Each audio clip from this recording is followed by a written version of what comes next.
When starting your own business, first and foremost, you must define your product, because without a product, you have no business.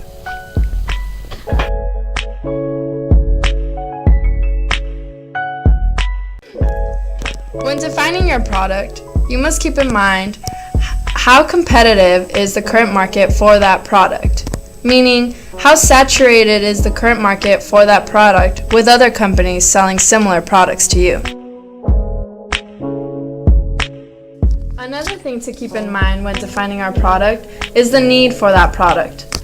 Does your product meet the needs and the wants of your consumers? The next topic we will be covering is brand awareness. It's important for your consumers to be aware of your existence when branding yourself. You should also keep in mind that it's important to have a powerful mission statement so people will know what your company's sole purpose is.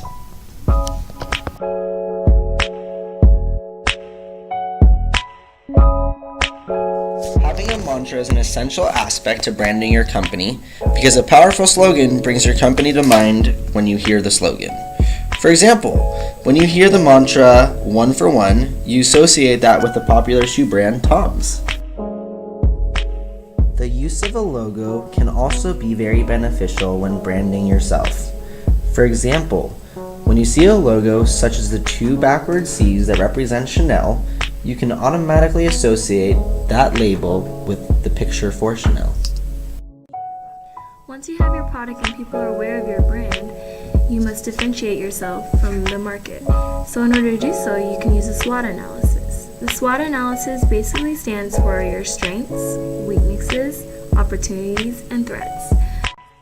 So for your strengths, the best thing to do is set up a strong foundation so that when you develop your marketing plan, you end up being successful so that you can stay in the maturity stage by adding things to your product line and having a large market share.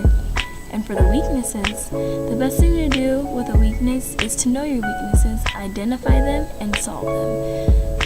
And for the opportunities, take up any opportunity to be at any events, something that's in relation to your product so that you can promote and continue to get your name out there.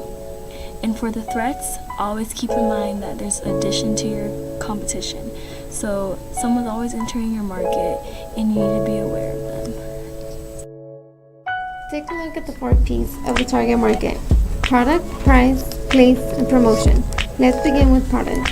By this time you might have already thought about the product you will be offering, but there are many other things to look at also. For example, packaging, brand name, company image, and after-sale service. Next is price.